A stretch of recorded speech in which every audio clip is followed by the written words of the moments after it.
Bonjour. Au sommaire de cette capsule du circuit-officiel.be, quelques mots sur le dernier Conseil national de sécurité en Belgique, une étude sur la théorie du complot, le virus est-il naturel ou artificiel, et comme promis, une incursion dans les enquêtes de l'étrange réalisées par le Centre d'études et de recherche sur les phénomènes inexpliqués.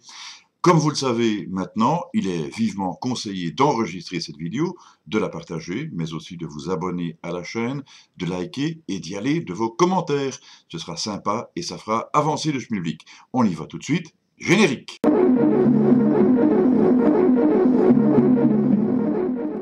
Le dernier Conseil national de sécurité en Belgique semblait avoir pour but de clarifier la situation et d'assouplir quelque peu les mesures sanitaires face à une population montrant des signes de lassitude. Tu parles, c'est bien plus que de la lassitude, c'est carrément du ras-le-bol. Je ne résiste pas à vous proposer dès à présent 3 suggestions qui devraient apparaître ci-dessus dans le discours poignant de David Icke à Trafalgar Square, la chansonnette de la liberté et une autre réalisée par des enfants. C'est poignant, c'est joyeux et ça donne du courage et Dieu sait si on en a bien besoin. Alors en fait, l'assouplissement obtenu est tout relatif. Le port du masque obligatoire n'est plus vraiment généralisé, mais adapté aux circonstances environnementales, c'est-à-dire principalement fonction de la distanciation physique.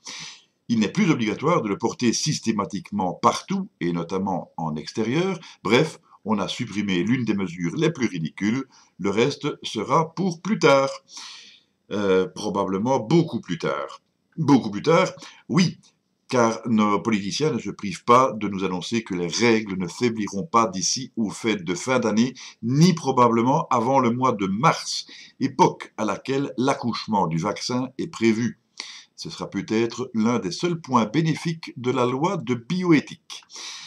À ce propos, je signale en passant qu'aujourd'hui même, on a annoncé la sortie de nouveaux tests pour le mois de décembre. Cela signifie donc qu'il ne compte pas s'arrêter en si bon chemin. Aurait-il besoin à ce point de contamination? Les voyages vers des pays en zone rouge ne sont plus interdits, mais strictement déconseillés. Moralité, tu peux, mais tu ne dois pas. Autre conséquence, cela permettra aux membres de notre gouvernement de prendre quelques congés. Pour le reste de la population, c'est déjà râpé. Espérons toutefois qu'il ne nous rapporte pas un cadeau couronné, histoire d'encore faire monter les chiffres.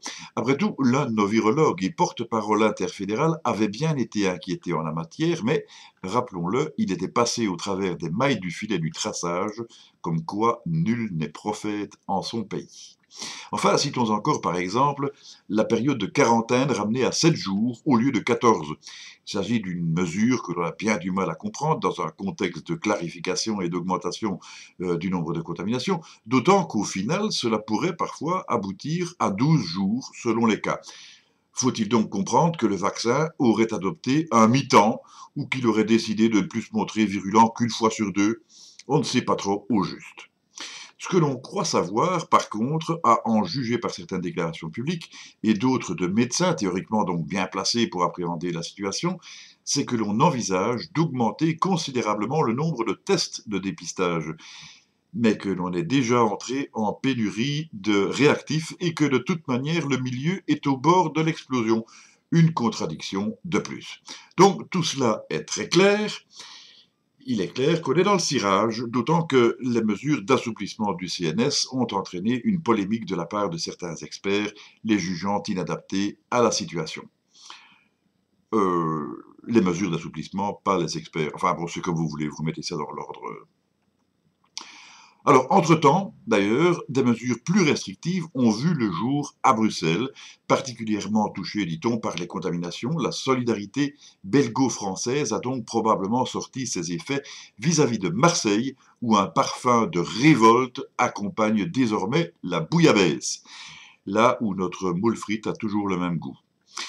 Pendant ce temps-là, le bourgmestre de Bruxelles a interdit la consommation d'alcool en rue, ce qui n'est pas plus mal si l'on vise la sobriété à tout prix.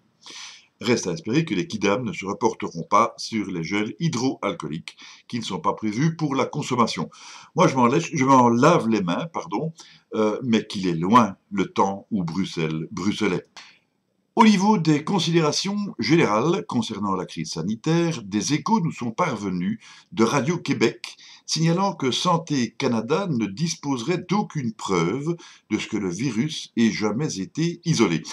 C'est une information pour le moins surprenante et qu'il conviendra de vérifier correctement, mais qui semble entrer en contradiction avec d'autres échos qui prétendent quant à eux que le virus serait de fabrication artificielle, c'est-à-dire humaine et non naturelle. Bon, alors, c'est pas la première fois que l'on formule cette hypothèse.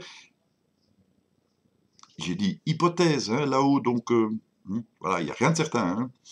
Hypothèse qui, pour le moment, donc, reste bien mystérieuse et incertaine. On notera notamment les propos de Anthony Tu, grand spécialiste en toxicologie, dont je vous mets le lien dans le descriptif ci-dessous. On notera aussi ceux de Madame Alexandra Henrion-Claude, qui est tout de même généticienne et ex-directrice de recherche de l'INSERM, qui, sans se prononcer définitivement, souligne tout de même que la présence de certaines séquences génétiques en certains endroits spécifiques du génome relève, selon elle, d'un hasard tout particulier, trop poli pour être honnête, serait-on tenté de dire. Mais l'hasard fait bien les choses, et voilà qui devrait rassurer nos morts. Il y a aussi ces déclarations du docteur Li-Meng Yang, dont je vous mets également le lien ci-dessous, qui affirme détenir des preuves concernant le caractère artificiel du coronavirus. Cependant, force est de reconnaître que, jusqu'à présent du moins, elle ne les a toujours pas communiquées, et donc, ça ne compte pas. Selon elle, le marché de Wuhan n'aurait été qu'un écran de fumée. Alors, on dira volontiers qu'il n'y a pas de fumée sans feu et que ce ne sera pas la première fois que l'on sera enfumé dans toute cette affaire.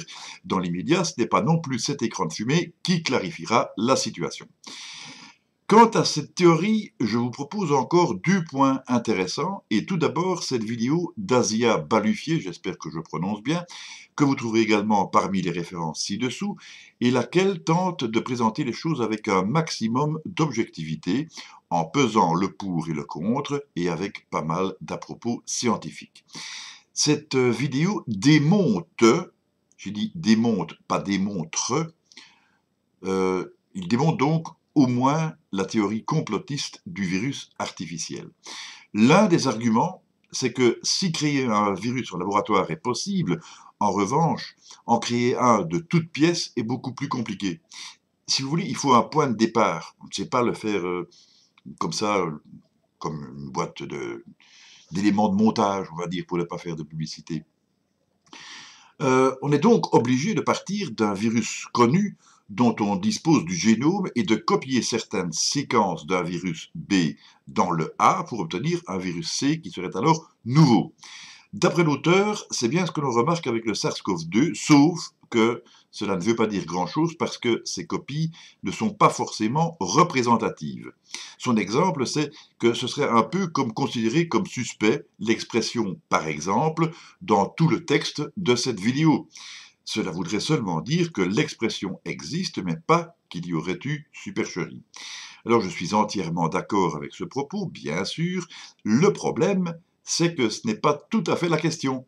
La question soulevée par Alexandra Henrion-Claude serait plutôt que l'expression « par exemple » soit à chaque fois située entre 2 autres expressions bien moins courantes et que l'ensemble serait donc alors beaucoup plus suspect. Donc en fait, c'est vrai que si on prend dans un texte courant l'expression par exemple, ça ne veut rien dire grand-chose puisque ça apparaît un peu partout, voilà.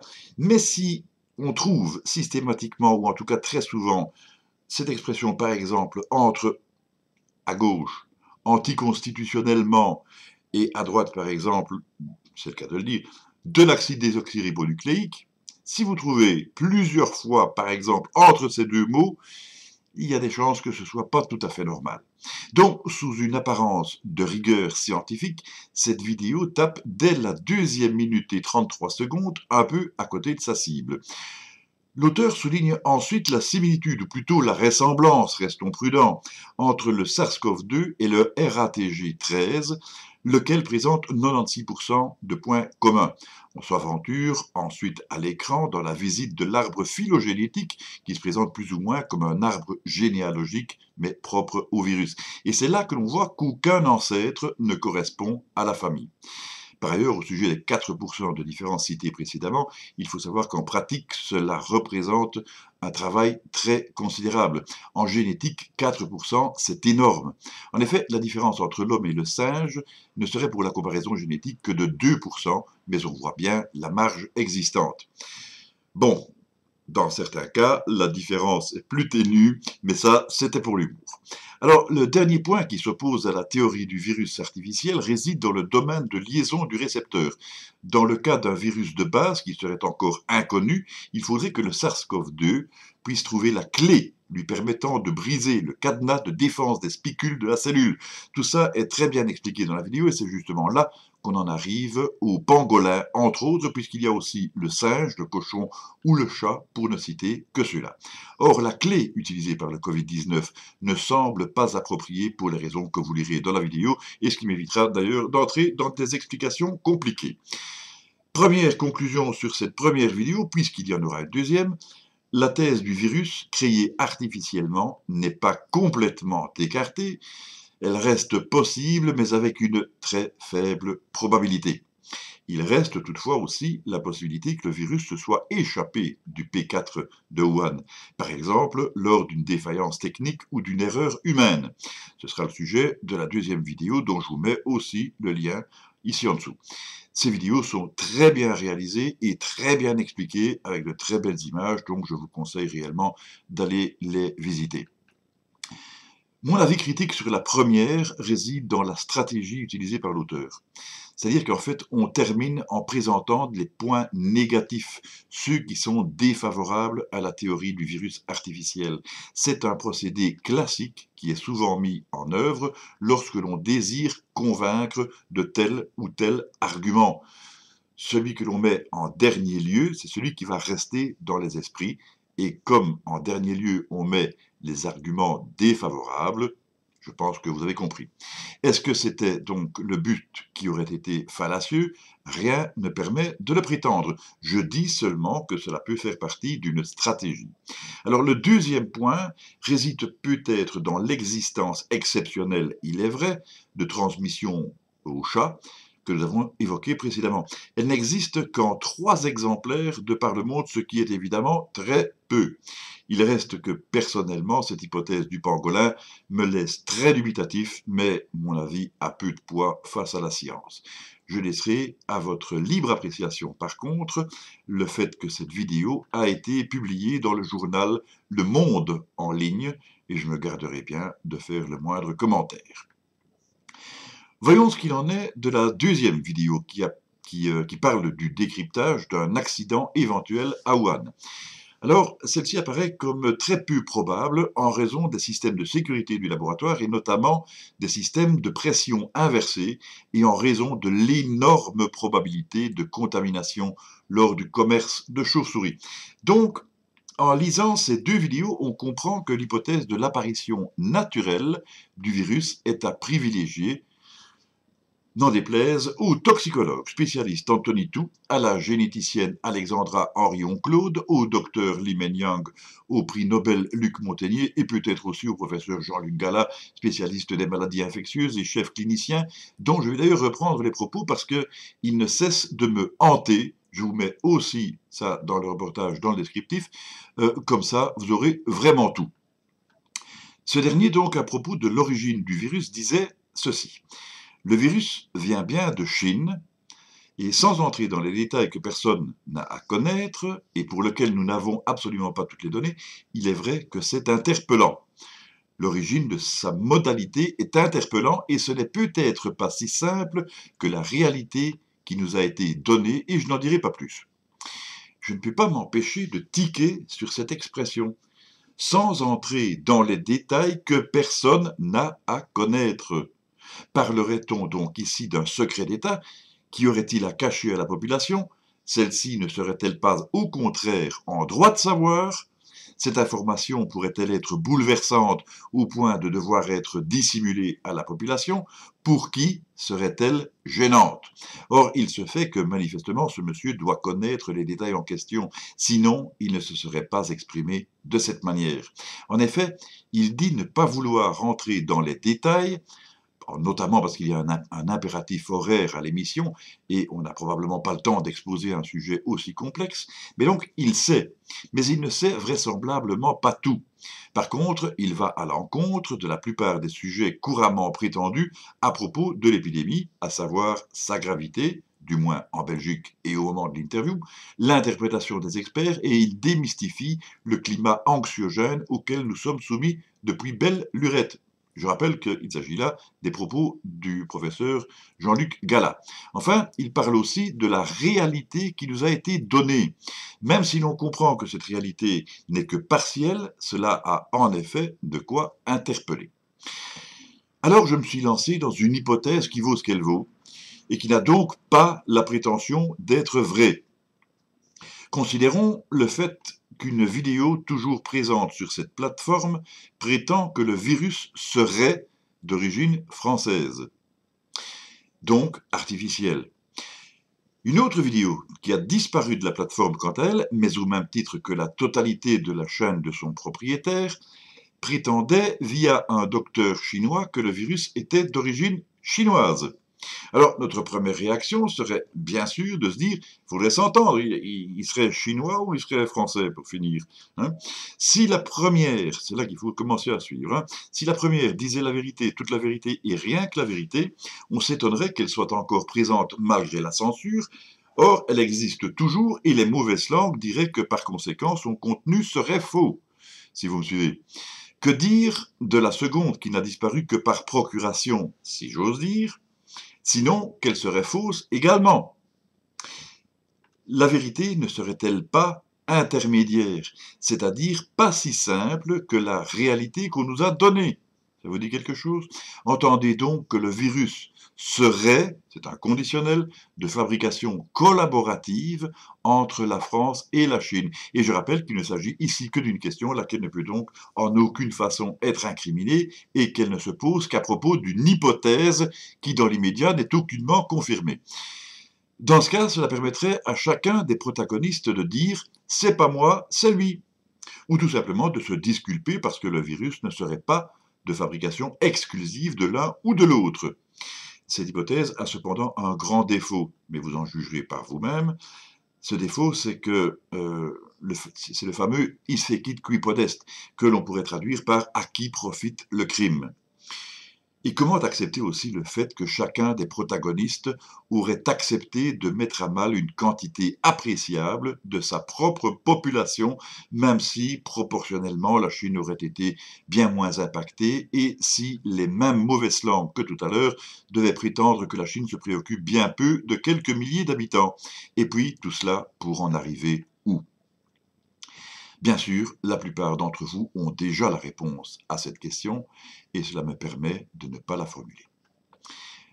J'en reviens à la Belgique, l'un des innombrables pays où les objections commencent à fuser de toutes parts quant à la réalité de la pandémie, non pas qu'il n'y ait pas de mort, non pas que le Covid n'existe pas, et peu importe que son origine soit artificielle ou naturelle, mais bien parce que sa réalité semble exagérée, amplifiée, dramatisée. J'ai dit semble, hein, parce que parfois il y a des murs qui nous écoutent.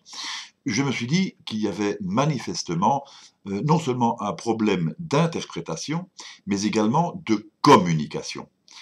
Alors vous allez voir que ces deux points vont devenir importants par la suite dans le raisonnement. Pour s'en rendre compte, il suffit d'écouter les propos du professeur Perron, du professeur Raoult ou encore du professeur Toussaint ou Toubiana ou Gala et j'en passe. Il appert que les experts sont divisés, au moins depuis la carte blanche ou la lettre ouverte si vous préférez, d'un collectif dont je vous ai parlé dans une vidéo précédente et dont il existe un alter ego chez le confrère d'Initiative Citoyenne. Ce sont ces experts dont s'inspirent les membres du CNS pour prendre leurs décisions et nous imposer des mesures liberticides ou au contraire pour les supprimer. C'est donc ceux-ci qui décident en fin de compte. Or, il se fait, j'en viens à ce que je vous disais précédemment, que j'ai passé en revue les compétences des divers intéressés, notamment au niveau du ministère de la Santé, particulièrement concerné en l'occurrence, bien sûr, et sur un total de 9 ministres plus un, et en y joignant notre première ministre, je n'y ai trouvé que 2 personnes ayant un rapport clair avec la médecine, mais plusieurs en ayant par rapport à la communication. Alors, jugez plutôt. Maxime Prévost, Sciences Po et technique de l'information et de la communication. Alain Marron, politique économique et sociale. Bénédicte Linard, langue et littérature romane. Valérie Glatini, philosophie et journalisme. Sophie Wilmès, communication appliquée et gestion financière. Georges-Louis Boucher, droit. Waterbeek, docteur en sciences sociales, Sciences Po et chercheur scientifique tout de même. Elke van den Brandt, sciences de l'information et communication. Antonios Antoniodis, droit et communication. Barbara Tracht, droit. Philippe de Backer, le spécialiste des masques, biotechnologie tout de même. Nous avons quand même encore Maggie de Bloch, médecin généraliste, hein, pas spécialiste. Il était temps, on a envie de dire, mais que de controverses à son propos, elle à qui l'on doit la destruction du stock stratégique de masques et son absence de renouvellement. Et enfin, il y a encore Christy Montréal, qui est criminologue, tiens, un confrère. Bon, donc, en schématisant, grosso modo, ne pourrait-on pas dire que notre gouvernement serait composé principalement de personnes traitant de matières qui n'entrent pas dans leurs compétences, sauf à de rares exceptions, dont certains membres plus nombreux mettent apparemment mal à profit leurs compétences dont ils disposent pourtant bel et bien, et que tout ce beau monde s'appuie sur des experts divisés à propos d'un virus encore méconnu et dont les symptômes s'apparentent en bien des points à ceux d'une simple grippe. Point d'interrogation.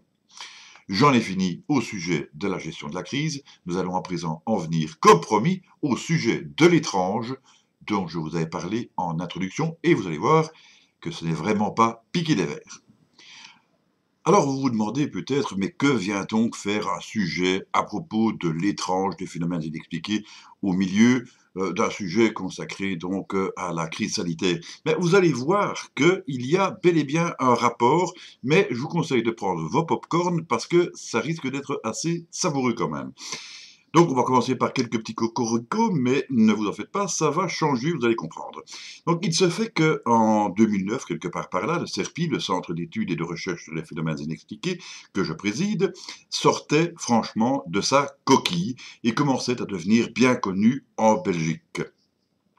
J'ai été invité à participer à une réunion mémorable à Bruxelles qui réunissait tous les chefs de file des principales associations belges de recherche sur l'inexpliqué. Et ça m'a permis de rencontrer de nombreuses personnes intéressantes, parmi lesquelles je citerai notamment Gérard Lebas, membre fondateur de l'Académie française d'ufologie, Patrick Ferrin, ex-SOBEPS, ou Société belge pour l'étude des phénomènes spatiaux, et actuel COBEPS, Freddy et Monique Sosson, que je salue au passage, feu Jean-Luc Vertonghen, l'ex-chef du réseau d'enquête de la dite SOBEPS, et bien d'autres que je ne nommerai pas parce que la liste serait trop longue. Alors, j'y présentais une conférence, laquelle retraçait les activités du CERPI, et comme vous pouvez l'imaginer, retracer plus de 30 ans d'activité, d'enquête dans les maisons ou les châteaux hantés n'était pas une mince affaire, si bien qu'un break était prévu. Et c'est lors de celui-ci que j'ai fait la connaissance de feu Jean-Marie Tesmoin, ancien journaliste retraité, licencié en philosophie, critique d'art et de cinéma, le genre de personnage haut en couleur, qui avait eu notamment la chance de pouvoir interviewer, entre autres, et non exclusivement, Jean-Paul Belmondo. Pour ma part, j'ai dû me contenter d'un bisou à Barbara Gandolfi lors de l'enregistrement d'une émission télévisée sur KNTV avec tout de même Pierre Baye, un ancien monsieur météo, que les plus anciennes générations se rappellent, je suppose, Pascal Riolo, un médium réputé, Esmeralda Bernard, président de l'association Delta Blanc, et Marine Berger, spécialiste en transcommunication instrumentale. Mais le Jean-Marie Tesmoin en question était aussi expert en détection de fraude ou phénomènes paranormaux, et c'est comme ça qu'il m'entretint d'un cas très particulier survenu en 1993, donc 1993 pour nos amis français, dans la région de Tournai. un cas que l'on pourrait qualifier de maison hantée, et il se fait que, par exemple, les objets, parfois même carrément les meubles lourds, s'y déplaçaient sans aucune intervention humaine. Je vais vous donner un simple exemple. Il y avait par exemple donc, un pot au lait que je trouvais sur la table, avec les convives autour, mais donc aussi, vous allez le voir par la suite, donc des gendarmes, des témoins, des policiers. Et voilà, dit pas que le pot au lait fout le camp au plafond, ce qui n'est pas vraiment dans le style du comportement normal d'un pot au lait bien élevé. Et là où il aurait dû retomber probablement en morceaux, du plafond vers le bas, eh bien non, il s'en va vers le mur d'en face. Et là où on s'attendait quand même qu'il allait retomber, toujours en morceaux, eh bien non, toujours intact, il redescend, mais il redescend lentement, en soignant son atterrissage. Et ça, c'est vraiment le genre de comportement complètement délirant. Euh, Évidemment, tout ça n'est absolument pas normal, c'est tout simplement incroyable. Et le fait pourrait effectivement prêter à rire si plusieurs spécialistes de la question ne s'étaient penchés sur la question, dont le regretté professeur Jean Dirkens, le zététicien Jacques-Léon Théodore ou encore Vladimir Verovaki, pour ne citer que ceux-là. Le fait pourrait toujours prêter à rire si une quinzaine de gendarmes, je vous l'ai dit, une quinzaine de gendarmes et de policiers n'avaient pas eux aussi été témoins de ces phénomènes réellement hors du commun. Le fait a réellement prêté à rire lorsqu'il a été question d'exorcisme au pluriel, parce qu'un jeune garçon qui était hébergé dans cette maison subissait de violentes crises, relatait des perceptions très étranges, et qu'il fut donc rapidement considéré comme l'épicentre des phénomènes. Jean-Marie Tesmoin suggéra que le Serpi s'occupe de cette affaire, bien qu'il s'agissait d'un cold case, parce que jamais personne n'avait trouvé la clé de l'énigme, on se demanderait pourquoi. C'était me faire grand honneur, mais c'était aussi lancer un fameux défi au Serpi, et plus d'un me mit en garde de ne pas me frotter à cette affaire ô combien sulfureuse, qui avait aussi défrayé la chronique. Selon eux, l'affaire était un terrible traquenard, et malheureusement, ils avaient parfaitement raison.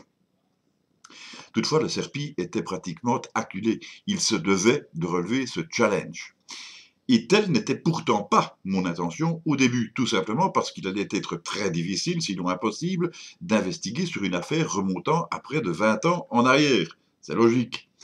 Dans l'immédiat, puisque mon premier livre, Les phénomènes inexpliqués en Belgique, était presque achevé, j'ai considéré qu'il pouvait être opportun de présenter cette histoire à mes lecteurs, à condition toutefois d'en savoir beaucoup plus et d'en vérifier l'authenticité, justement par respect pour ces mêmes lecteurs.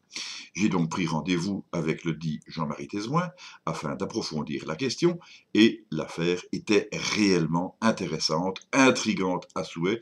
Ce n'est pas tous les jours que l'on dispose d'une quinzaine de policiers et de gendarmes qui ont été témoins directs de phénomènes paranormaux, sinon surnaturels.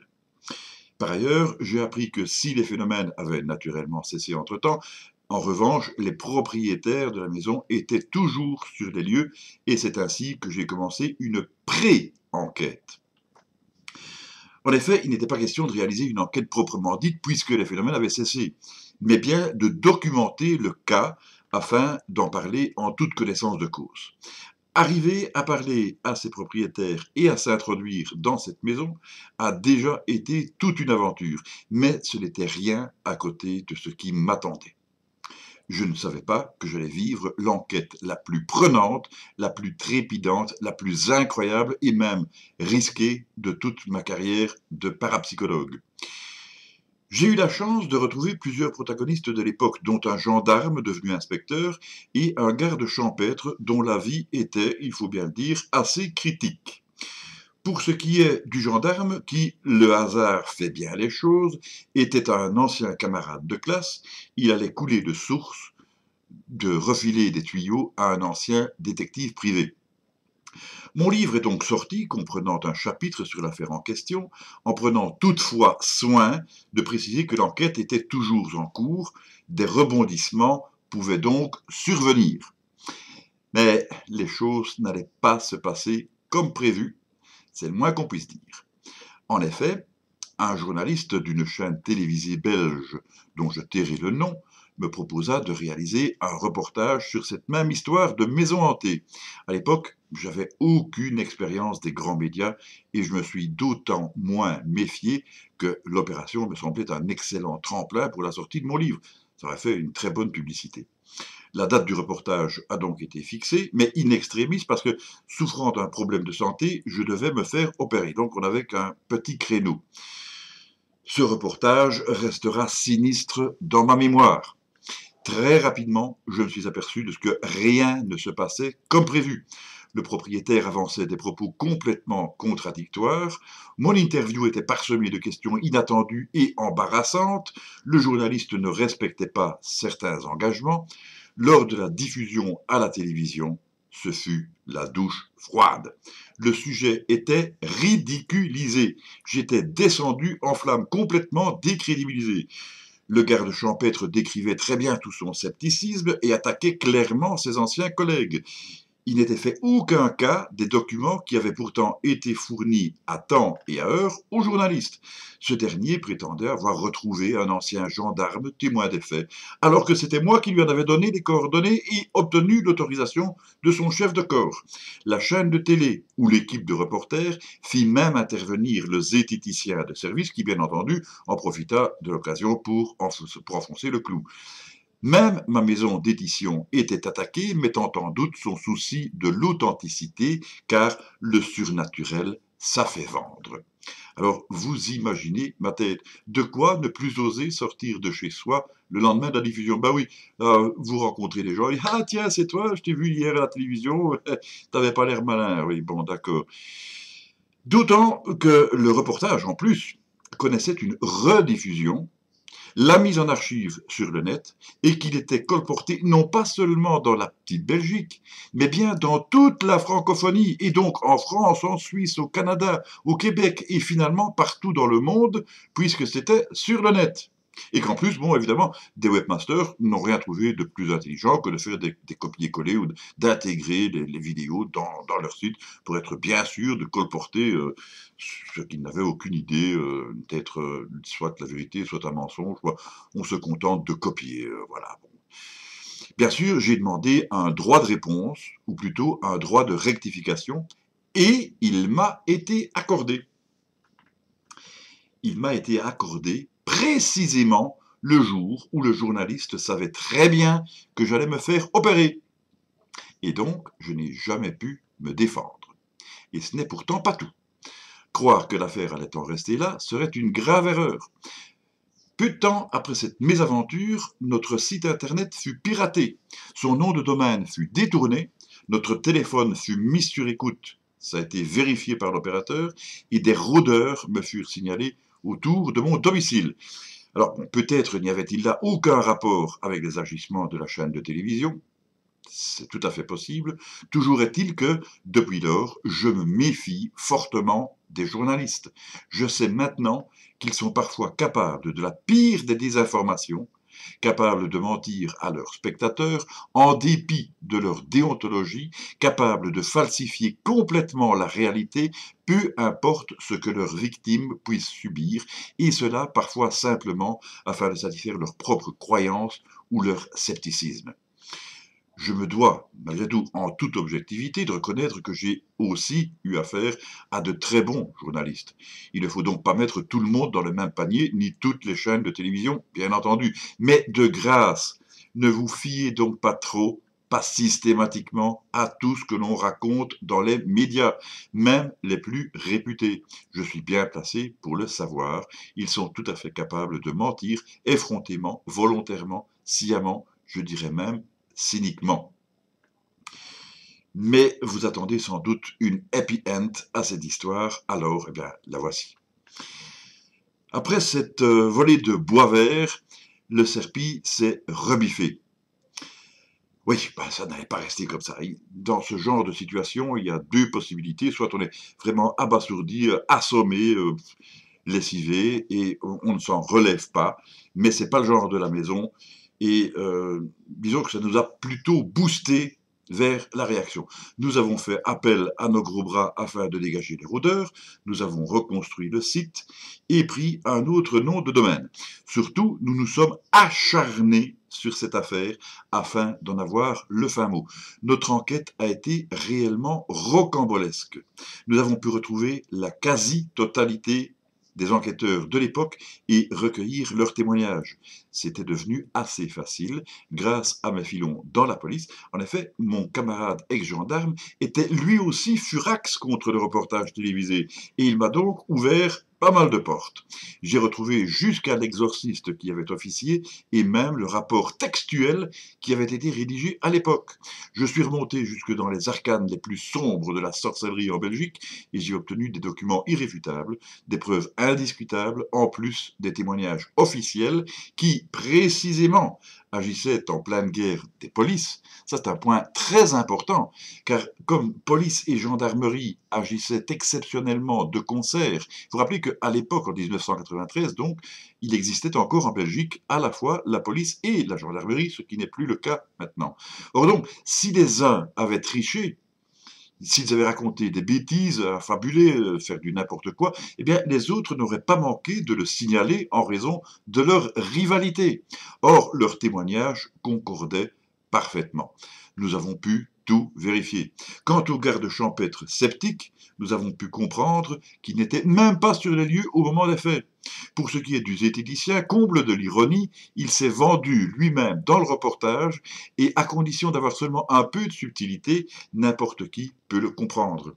Nous sommes remontés jusqu'au parquet du procureur du roi qui détenait une vidéo prise par les gendarmes.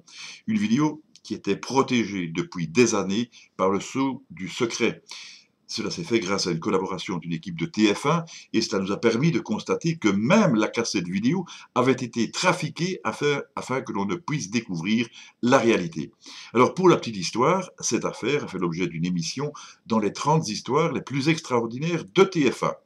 Nous avons pu rétablir la vérité au cours de nombreuses émissions télévisées, ce qui démontre donc d'ailleurs que toutes les chaînes ne sont pas semblables à celles dont je vous ai décrit les agissements.